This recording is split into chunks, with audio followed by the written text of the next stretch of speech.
Welcome to Tallinn, the capital of Estonia, a city with a moving history that you can really feel on every corner as you walk through the historic streets.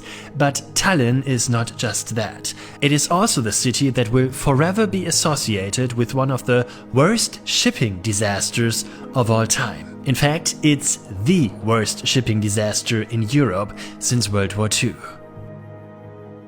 The area you see right behind me is the ferry port of Tallinn.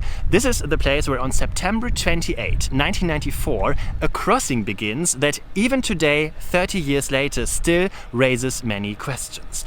The ferry MS Estonia leaves from here. Its destination is the other side of the Baltic Sea, Stockholm. This is where the ship is supposed to arrive the next morning at 9 o'clock.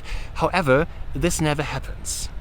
At around 1:15, the MS Estonia suddenly lists in the middle of the Baltic Sea and sends out distress calls until radio contact with the ferry is lost at 1:29 a.m. A short time later, the huge ship disappears from radar. The reason?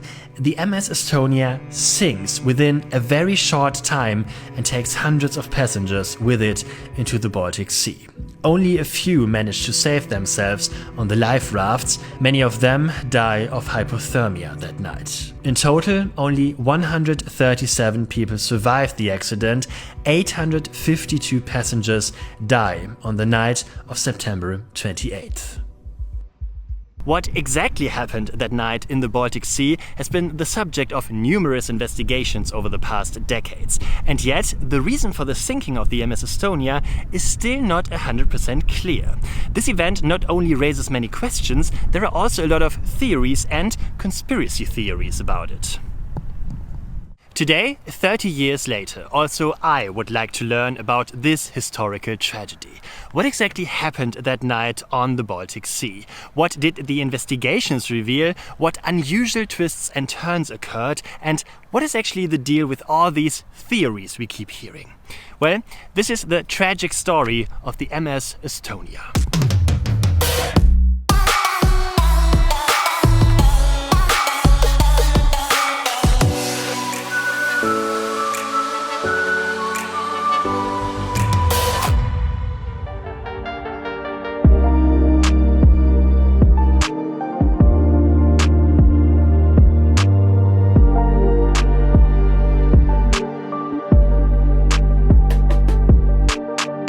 To understand what could have happened that night on the Baltic Sea, we first should take a look at the ship itself that is surrounded by so many myths for 30 years.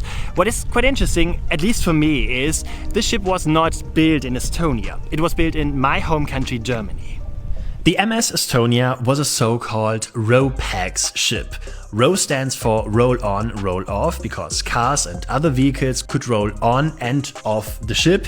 Pax is short for passenger. So the Estonia was a cargo and a passenger ship. And in this case, a pretty decent one. There was room on board for 2,000 passengers and 460 vehicles. The ship was just over 157 meters long and over 24 meters wide. This is of course not as big as a cruise ship or something, but it's anything but small. Imagine an airplane like the Airbus A380. It would fit in there twice in length. The MS Estonia was built at the Meyer Werft in Papenburg in Germany.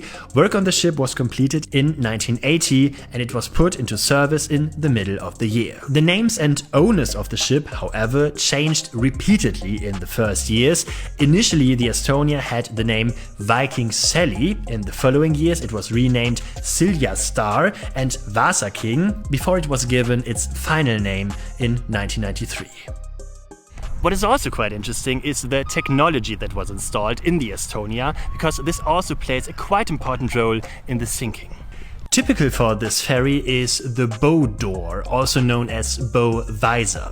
If you arrived at the port by car, this visor was raised at the front. With the help of a loading ramp, everyone could then drive their vehicles onto the deck. Then the visor was lowered again and the 15,500-ton ship could set off. In order for this massive ship to be able to push itself across the seas at all, there were 4 diesel engines on board. The total output of the drive drive was around 24,000 horsepower. Over the years, the ship has had to undergo 1 or 2 repairs. The Estonia has had a few minor accidents, run aground or had to have one of its propellers repaired. However, there were no major incidents. In 1993, the ship changed owners once again, and under the name MS Estonia, its next and final place of operation was clear: the route Tallinn-Stockholm, Stockholm-Tallinn, which means right across the Baltic Sea, around 416 kilometers. Well, and that is exactly the route the ship also took on September 28, 1994. Let's jump back 30 years and let's take a look what exactly happened that day. It is evening in Tallinn and the Estonia is in the harbor, just as planned. Nothing, absolutely nothing, indicates the impending tragedy. Cars and other vehicles roll onto the ship through the bow hatch. It is a routine, busy activity that has been practiced hundreds of times. Passengers and the crew are facing a 14 to 15-hour journey. It's a day like any other for the 186 crew members and the ship. In total, there are 989 people on board. The ship is not full to the brim, but well booked. All passengers are facing a classic night trip like the one the ship manages every other day. On September 28th, they are due to arrive in Stockholm at around 9 o'clock in the morning. And no one suspects that this will be the ferry's last trip. With all 4 engines running, the Estonia leaves the port at 7:17 p.m. A slight delay of 17 minutes, and it reaches full speed shortly afterwards. The only thing that is a little different this evening is that the ferry is heading into extremely rough seas. A storm with wind force 9 is raging in the Baltic Sea. That is gusts of around 75 to 88 kilometers per hour. Something that a ferry can normally handle. The mood on board is therefore excellent. On board there is a casino, restaurants and a duty-free shop where guests can pass time. A dance group is performing in the nightclub, although the storm gets stronger the closer the Estonia gets to Scandinavia. Soon, waves more than 5 to 10 meters high are shaking the steel colossus. Kent Herstedt, who survived the accident as a passenger, later tells the radio station Deutschlandfunk, "Of course, we could feel that there was a violent storm raging out there, but none of us were seriously worried. We started joking around. We said, it's almost like on the Titanic. Soon they'll be giving us champagne." The guests were even still joking when the ship began to list, the survivor says. When the accident finally happens, most of the passengers are already in their beds. At around 1 o'clock, there are some loud bangs hearable inside the ship, some of the survivors later say, and the members of the crew immediately try to find the cause. But then everything happens terribly quickly.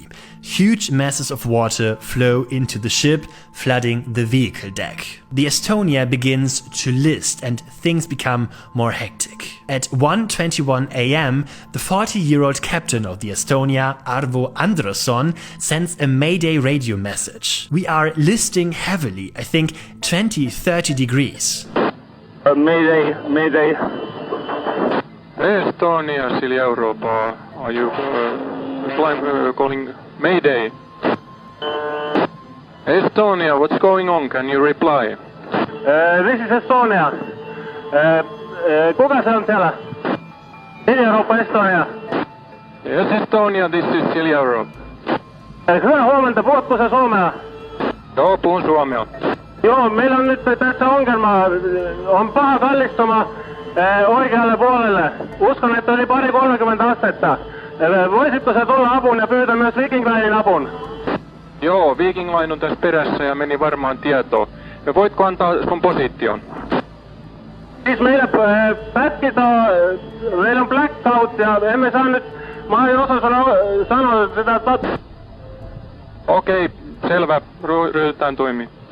Due to the strong inclination, stairs and stairways, but also normal corridors below deck are soon becoming insurmountable obstacles. Many people on the ship are already fighting for their lives. Those who can save themselves on the top decks. Many passengers are completely surprised, wearing only light clothing or pajamas. The crew tries to stabilize the ship with the help of the wind and slows down, but that doesn't work at all. Instead, the Estonia continues to list, and at some point even its propulsion fails. At 1:24 in the morning, there is another radio contact. A member of the crew asks nearby ships for help again.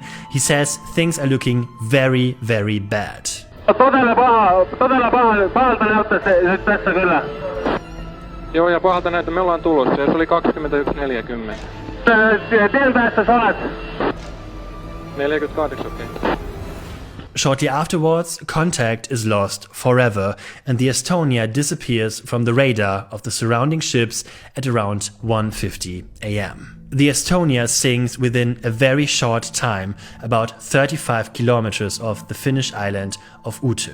It drags hundreds of passengers down with it because they can no longer escape from the belly of the ship. The few who make it onto the deck continue to fight for their lives in the ice-cold waters of the Baltic Sea. The ships that were radioed arrive at the scene of the accident about an hour later. The crews see the full extent of the disaster. The ice-cold Baltic Sea is full of flotsam and corpses. Of the more than 250 people who made it off the ship alive, only 137 are rescued alive.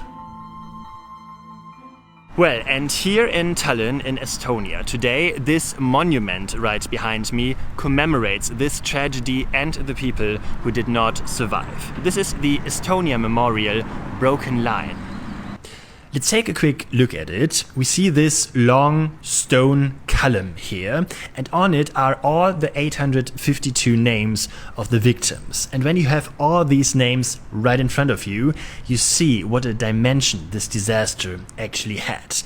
852 people. Here you read names upon names upon names. Next to this stone sculpture, we will find this interrupted arch that begins here and continues on the hill over there. The middle part is missing, that's why this monument is also called Broken Line. The missing middle part is meant to symbolize the lives of the victims who were suddenly and without a warning torn from life. This monument was conceived by the artists Rihu Luze and Jan Saar. It was completed in 1996, so 2 years after the shipping disaster. And if we walk up the hill over here, we not only see the other side of the monument, we also find a museum here, the Tallinn Maritime Museum. Unfortunately, there aren't that many exhibits from the Estonia disaster here, but there is this model that I already showed you in the video. It is quite interesting because you can see exactly how the Estonia was constructed, and you can also see the size comparison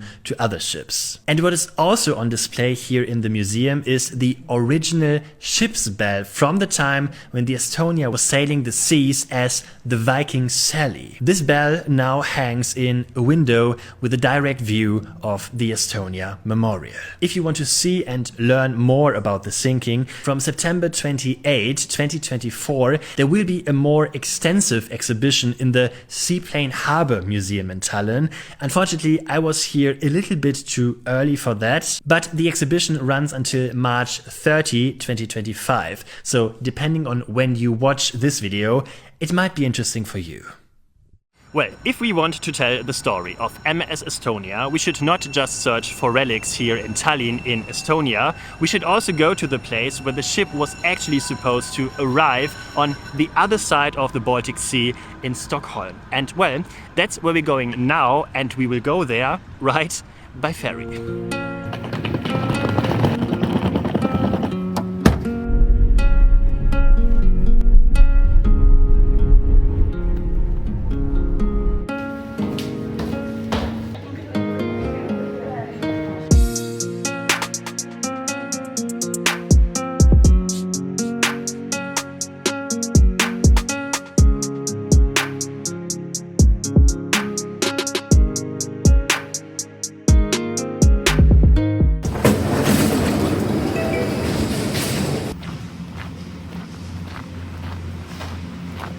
So, here we are, welcome to Stockholm. And if you watched carefully, you might have noticed I didn't take the same route as the Estonia did from Tallinn to Stockholm. I took a different route through a different country, more on that later. But in fact, I'm in Stockholm now, and what we will find here are some relics of the ferry MS Estonia that have been saved, and we will find them in this yellow building right behind me, the Wreck Museum.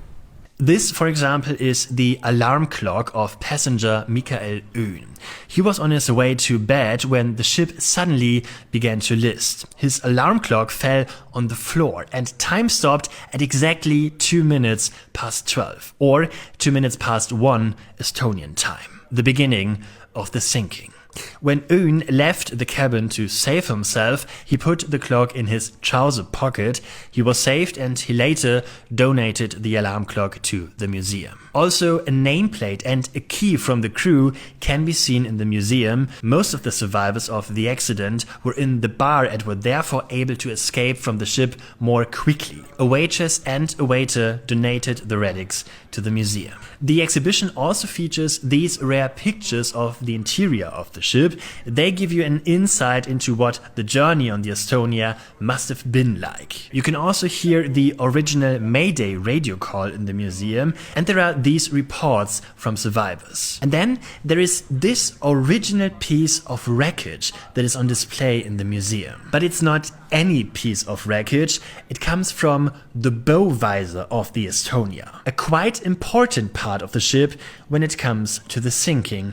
More on that in a moment.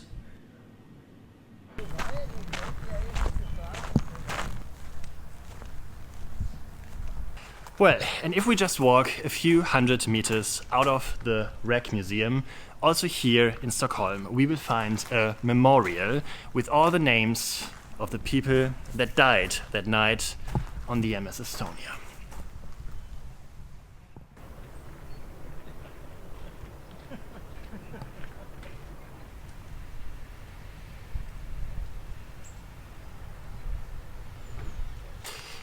Okay, now we've learned a lot about the sinking of the Estonia and we've seen some relics.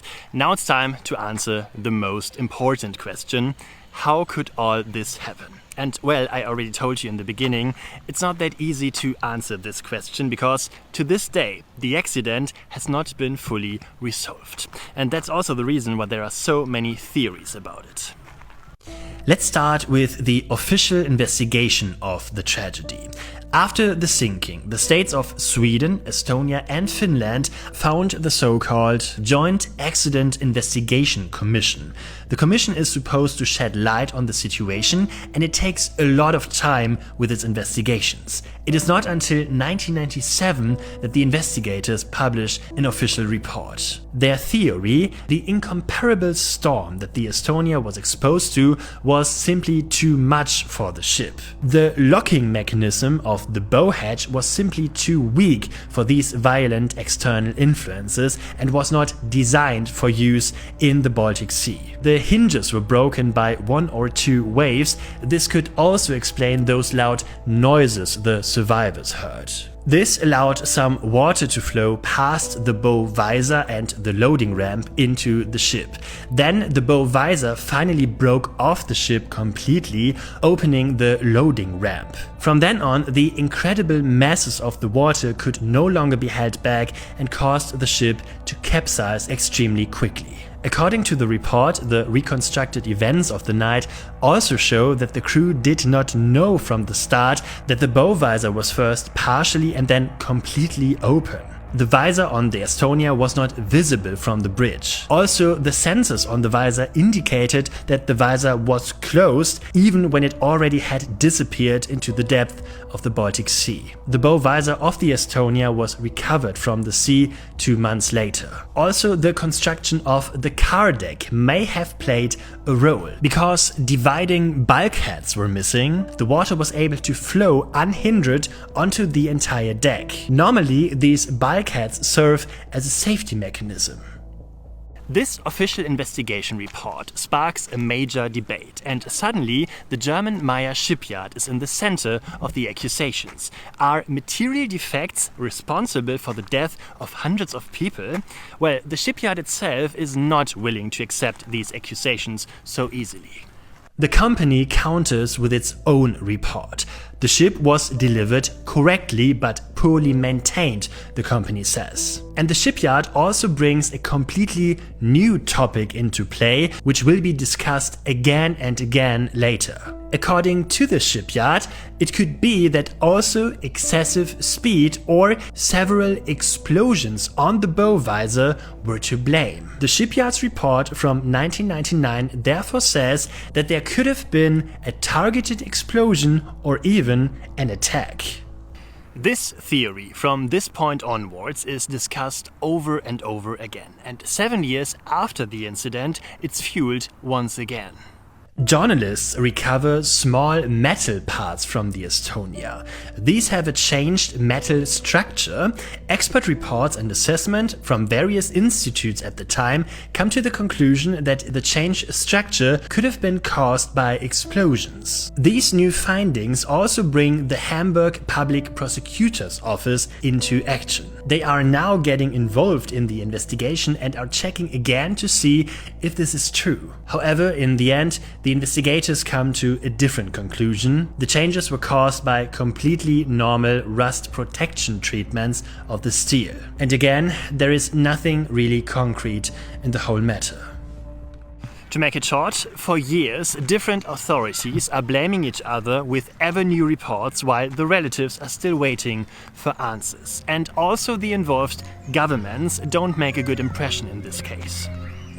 Especially the Swedish government is criticized. Shortly after the sinking, the government begins to fill the wreck with stones, wanting to put a stone coffin around the ship in which most of the bodies are still located.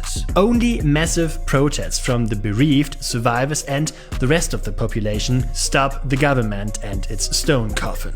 Then the government passes the so-called Estonia law. From 1995 on, a no-go zone is put around the wreck and ships are no longer allowed to approach the site of the accident. Failure to comply can result in up to 2 years in prison. During this time, also more and more doubts arise about the official investigation report from 1997. For example, even before the publications, there were voices saying that facts were being suppressed. Witnesses have turned to the public saying that they have tried several times to contact the Swedish government to describe their memories, but without success. Survivors are still coming forward to say that the investigation report and their memories don't really fit together. And then there is the recovery of the bow visor. This takes place 2 months after the sinking of the Estonia. And also the so-called Atlantic lock was hanging on the visor. This is the part that attached the visor to the ship, so this is actually an incredibly important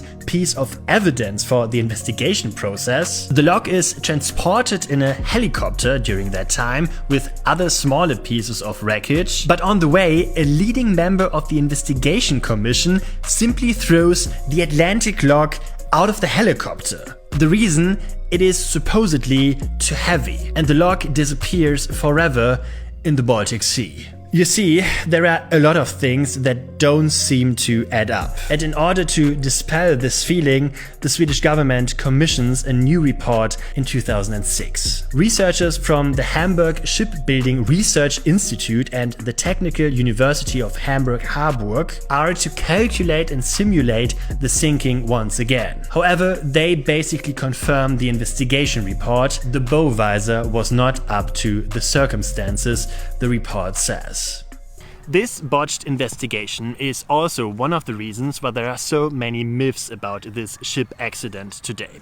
The sinking of the Estonia today is some kind of a Baltic Sea 9/11. There are some quite plausible theories that you hear, but also very absurd ones, and everything is mixed together so that you don't really know what to believe anymore.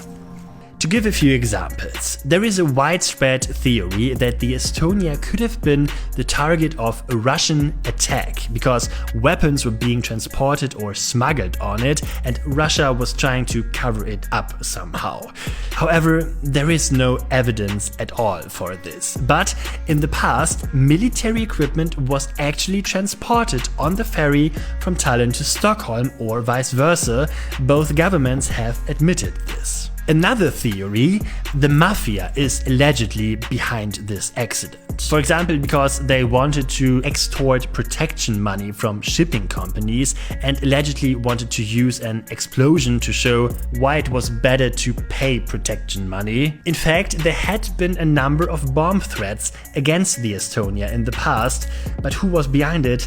It's still unknown. Another quite wild theory, the mafia was allegedly smuggling drugs on board. And because customs were alerted, the Estonia captain is said to have opened the bow visor to dump the heroin into the sea. This theory was sparked by Estonian and Russian media reports that cite a former Russian KGB employee as their source. Well, as you can see, this doesn't sound very serious. The latest findings in the Estonia case are a bit more concrete. In the year 2020, a camera crew sent a robot down to the wreck of the ship, and on the recordings you could see some quite interesting things. The Estonia has a crack more than 4 meters long below the water line. A new theory, the Estonia may have collided with a submarine, and that's also the reason for the leak. This theory actually has been around for a while, but the newly discovered hole has fueled it once again. Another theory, the hole was created because the torn-off bow visor scraped past the ship. Or it could have been created when the ship hit the seabed. However, it is still unclear why no one knew about this hole for 26 years. So, you see, even today, 30 years after the accident, many questions still remain unanswered, and the sinking of the Estonia, with all of its theories, is a bottomless pit. But even though the Swedish Prosecutor's Office announced not to resume the investigations, there is still some movement in this case. The Estonian Accident Commission, for example, is continuing to investigate the sinking with the help of the Finnish and Swedish authorities. The Commission has already published an interim report in which it refuses pretty much every theory of an explosion or an object in the water that the Estonia collided with. The holes instead were caused by the impact on the seabed. The Estonia was simply not seaworthy, and the checks on hinges and other constructions were omitted. The interim report therefore sees the responsibility with the inspectors, but the Commission is continuing the research. In 2023, new underwater photos and scans were taken, also from the car deck, and even parts of the bow ramp were recovered. A final report of the Estonia sinking should follow in the upcoming years. And maybe the relatives and survivors of the disaster then will finally be presented with some more concrete results. Because to this day, 30 years after the tragedy, they are still waiting for answers.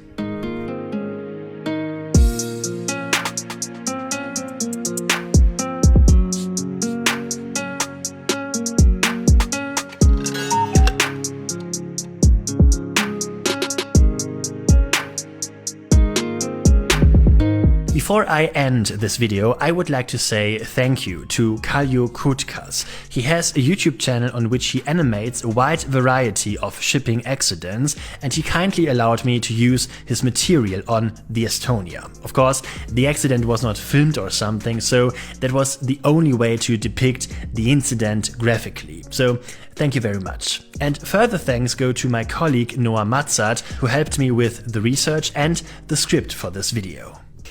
So here we are back in the hotel. That was my video about the MS Estonia. I hope you liked it. I hope you learned something. And if you're just thinking, damn, he must be crazy. He really drove from Estonia to Sweden just to shoot this video about the MS Estonia. Well, not really. This video, in fact, is part of a large series you will see in the following weeks on this YouTube channel. In fact, I went on a huge road trip around the Baltic Sea, and not only the Baltic Sea, also the Baltic Sea and the Gulf of Bothnia, I think is the English name, which means I went from Germany to Poland through the Baltic states, then with the ferry to Finland, yeah, that was the ferry ride, then to Sweden where I am now, and then I'm going back to Denmark and then back to Germany. A car ride of several thousand kilometers around the water. And one thing I can already promise, along the way I found many interesting stories I will show you in the following weeks on this YouTube channel. So if you don't want to miss that, please subscribe to this channel and ring the bell. And if you liked this video, please leave a thumbs up. And if you'd like to support me and my work, you can also do that, for example, on Patreon. There's a link down in the description, or you can become a channel member on my YouTube channel. So that's it for today. I'm really looking forward to show you all the other stories I shot. And yeah, we will see each other soon. And so far, I would say have a safe journey and see you next time.